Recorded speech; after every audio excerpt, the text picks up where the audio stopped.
Hello friends, मैं काजल ठाकुर आप सभी का आपके अपने यूट्यूब चैनल में स्वागत करती हूँ।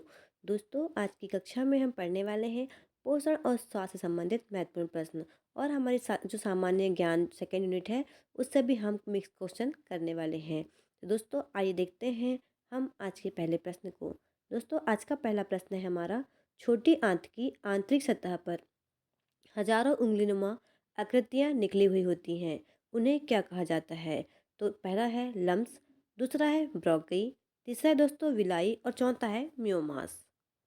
दोस्तों, इस प्रश्न का सही उत्तर है हमारा ऑप्शन नंबर सी। क्या है दोस्तों?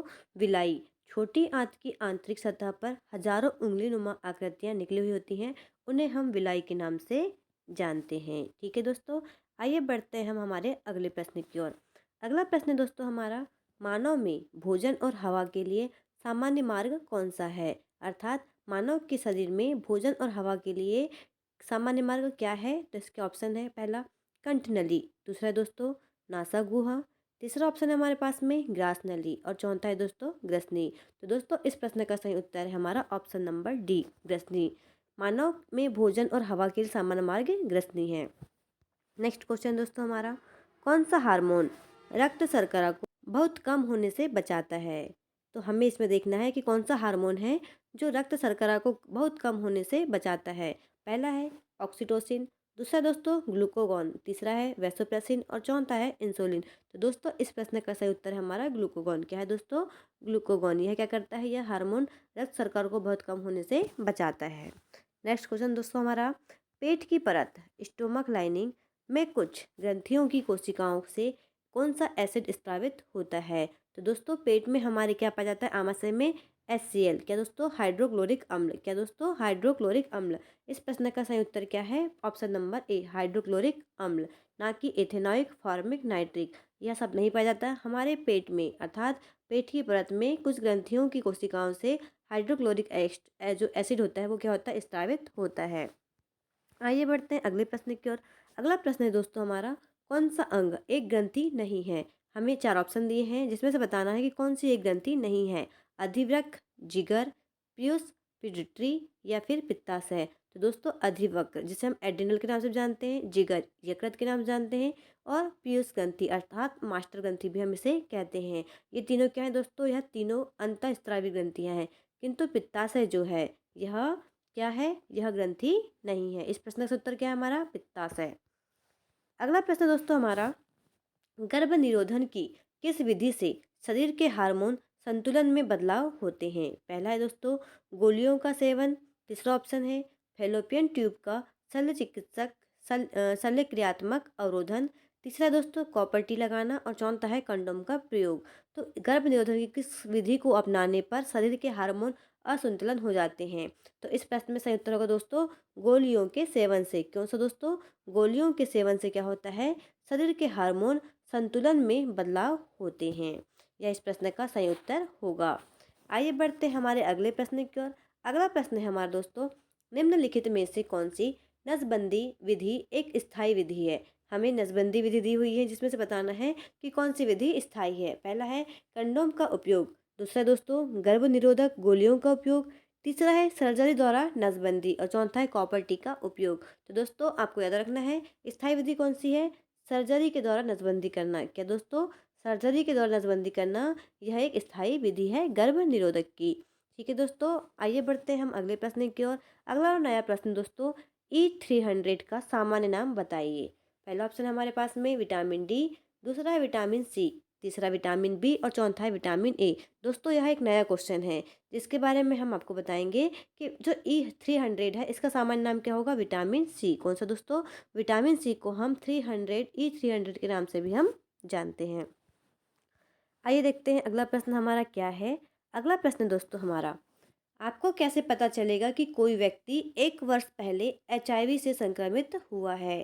पहला ऑप्शन है हमारे इसमें रक्त कणिकाओं की कम संख्या द्वारा, दूसरा दोस्तों वजन की कमी और थकान द्वारा, तीसरा है निरंतर बुखार या 1 महीने से अधिक होना, चौथा ऑप्शन है रक्त में anti-HIV से पता करना। तो दोस्तों, हम आपको बता दें जो एड्स है वह हमारी बीमारियों से भी है, और हमारे जो 4th चैप्टर है उसमें लास्ट यूनिट में भी एड्स के बारे में दिया हुआ है।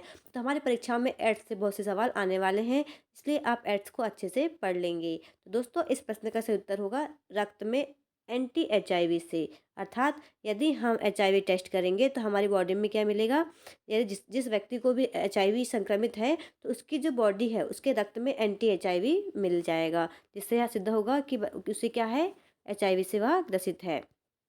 आइए बढ़ते हैं अगले प्रश्न की ओर। अगला प्रश्न दोस्तों, पेलाग्रा की कमी से किसकी कमी से होता है? पहला ऑप्शन है राइबोफ्लेविन, दूसरा ऑप्शन है हमारे पास में एस्कार्बिक, तीसरा है दोस्तों फॉलिक एसिड, और चौथा है नियासिन। तो दोस्तों इस प्रश्न का सही उत्तर क्या होगा, नियासिन, जिसे हम B3 के नाम से जानते हैं। B3 का रासायनिक नाम क्या है दोस्तों, नियासिन। पेलाग्रा जो की जो यह किसी कमी से होता है, पेलाग्रा यह होता है नियासिन की कमी से। इसे हम 4D के नाम से भी हम जानते हैं। आइए बढ़ते हैं अगले प्रश्न की ओर। अगला प्रश्न दोस्तों हमारा, निम्न में से किस रोग में शरीर उन अनेक छोटे मोटे संक्रमणों से नहीं लड़ पाता है जिनका हम प्रतिदिन सामना करते हैं? पहला है सुजाक, दूसरा है टाइफाइड, तीसरा निमोनिया, चौथा है एचआईवी एड्स। तो दोस्तों इस प्रश्न का सही उत्तर होगा हमारा एचआईवी एड्स। एचआईवी एड्स होने पर जो हमारा शरीर है वह अनेक छोटे मोटे संक्रमण से नहीं लड़ पाता, क्योंकि दोस्तों एचआईवी जो वायरस होता है वो हमारे शरीर की बी लिम्फोसाइट और टी लिम्फोसाइट और प्रतिरक्षी तंत्र को क्या कर देता है, कमजोर कर देता है।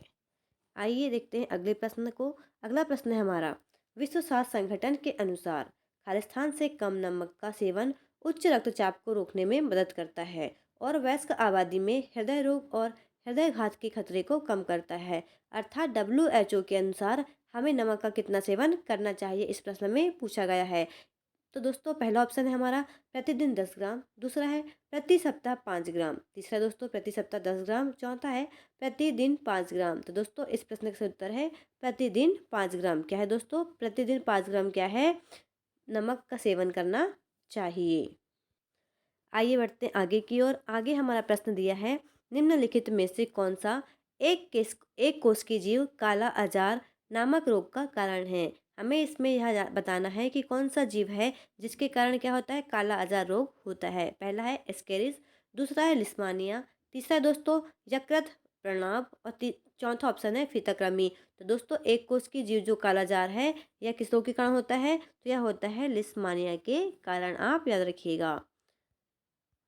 अगला प्रश्न दोस्तों हमारा, मिठाइयों पर बैठी मक्खियों को दूर भगाकर एक लड़की मिठाई को खा लेती है, इस वजह से आप किस रोग का शिकार होंगी? पहला है कैंसर, दूसरा है हैजा, तीसरा है डिप्थीरिया, और चौथा ऑप्शन है हमारे पास में क्षय रोग। तो दोस्तों उस मतलब यदि कोई व्यक्ति या कोई बच्चा है वह मिठाइयों को क्या कर लेती है, खा लेती है, जिस पर मक्खी बैठी थी, तो उससे क्या होगा, हैजा रोग। क्या होगा दोस्तों, हैजा रोग होने की संभावना अधिक होगी।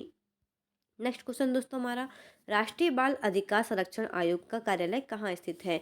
राष्ट्रीय पूछा है दोस्तों। पहला ऑप्शन है दिल्ली, दूसरा है लखनऊ, तीसरा है मुंबई, और चौथा है भोपाल। तो दोस्तों राष्ट्रीय बाल अधिकार संरक्षण आयोग का कार्यालय यह दिल्ली में स्थित है। कहाँ दोस्तों, दिल्ली में स्थित है। और दोस्तों आपको याद रखना है, राज्य बाल अधिकार संरक्षण आयोग का कार्यालय यह कहाँ स्थित है, यह भोपाल में स्थित है। ठीक है दोस्तों, आइए देखते हैं हमारे अगले प्रश्न की ओर। अगला प्रश्न हमारी योजनाओं से है, जिसमें पूछा गया है दोस्तों, प्रधानमंत्री स्वास्थ्य सुरक्षा बीमा योजना कब प्रारंभ किया गया था? पहला ऑप्शन है 9 मई 2015, दूसरा ऑप्शन है हमारे पास में 9 मई 2018, तीसरा है दोस्तों 9 मई 2014, और चौथा है 10 मई 2014। दोस्तों प्रधानमंत्री स्वास्थ्य सुरक्षा बीमा योजना यह जो शुरुआत की गई थी, कब की गई थी, 9 मई 2015 को इसकी शुरुआत की गई थी। ऑप्शन नंबर ए इस प्रश्न का सही उत्तर है। नेक्स्ट क्वेश्चन दोस्तों हमारा, जननी सुरक्षा योजना का प्रारंभ कब किया गया था? पहला है 13 अप्रैल 2005 को, दूसरा ऑप्शन है हमारे पास में 12 अप्रैल 2005 को, तीसरा है दोस्तों 15 अप्रैल 2012, और चौथा है 16 अप्रैल 2009। तो दोस्तों जननी सुरक्षा योजना है यह कब प्रारंभ की गई थी? यह प्रारंभ की गई थी 12 अप्रैल 2005 को। कब दोस्तों? 12 अप्रैल 2005 को जननी सुरक्षा योजना यह प्रारंभ की गई थी। नेक्स्ट क्वेश्चन दोस्तों हमारा, भारत में एड्स का पहला केस किस वर्ष पंजीकृत किया गया? पहला है दोस्तों ऑप्शन हमारा 1990 में, दूसरा है 1980, 1986 या 1987 में। तो दोस्तों एड्स का जो पहला केस है यह पंजीकृत किया गया था 1987 में, अर्थात 1987 में यह क्या गया था, पंजीकृत किया गया था।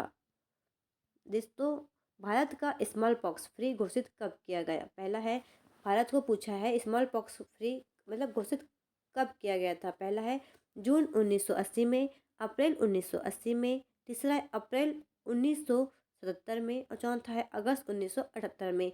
दोस्तों, भारत को स्मॉल पॉक्स घोषित कब किया गया था, फ्री, यह घोषित किया गया था अप्रैल 1977 में। कब दोस्तों? 1977 में।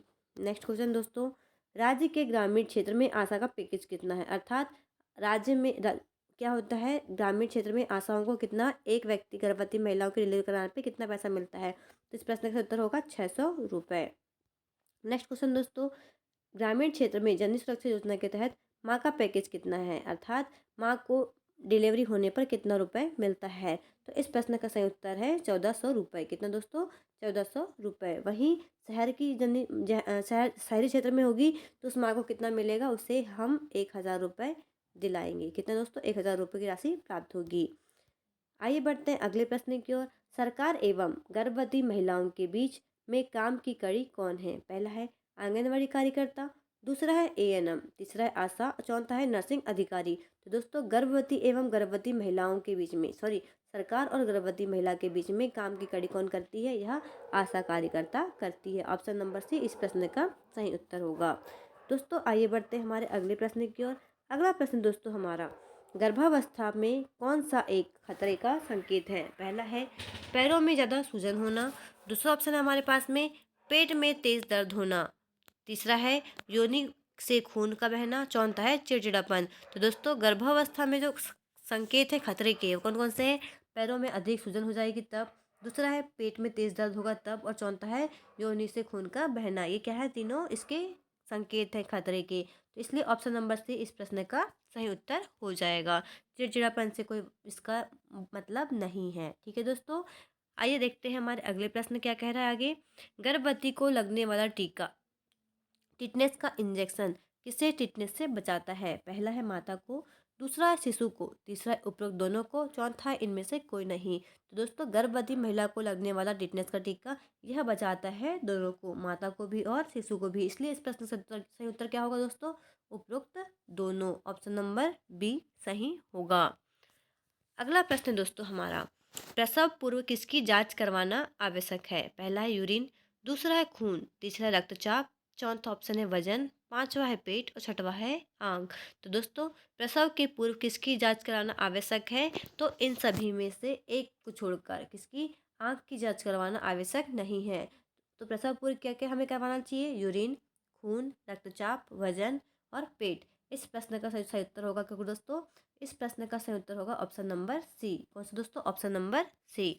आइए बढ़ते हैं हमारे आज के आखिरी प्रश्न की और लास्ट क्वेश्चन है हमारा यह। इसमें दिया है गर्भवती को दिए जाने वाले टीके किस माध्यम से शरीर में पहुंचाते हैं? अर्थात गर्भवती वाली जो महिलाएं होती हैं उन्हें टीके दिए जाते हैं शरीर में किस माध्यम से दिए जाते हैं? पहला है नसों के माध्यम से, दूसरा है मांसपेशियों के माध्यम से, तीसरा है हड्डियों के माध्यम से, चौथा ऑप्शन है हमारे पास में इनमें से कोई नहीं। तो दोस्तों, गर्भवती को दिए जाने वाले टीके यह दे दिए जाते हैं, यह मांसपेशियों के माध्यम से दिए जाते हैं। या इस प्रश्न का सही उत्तर होगा।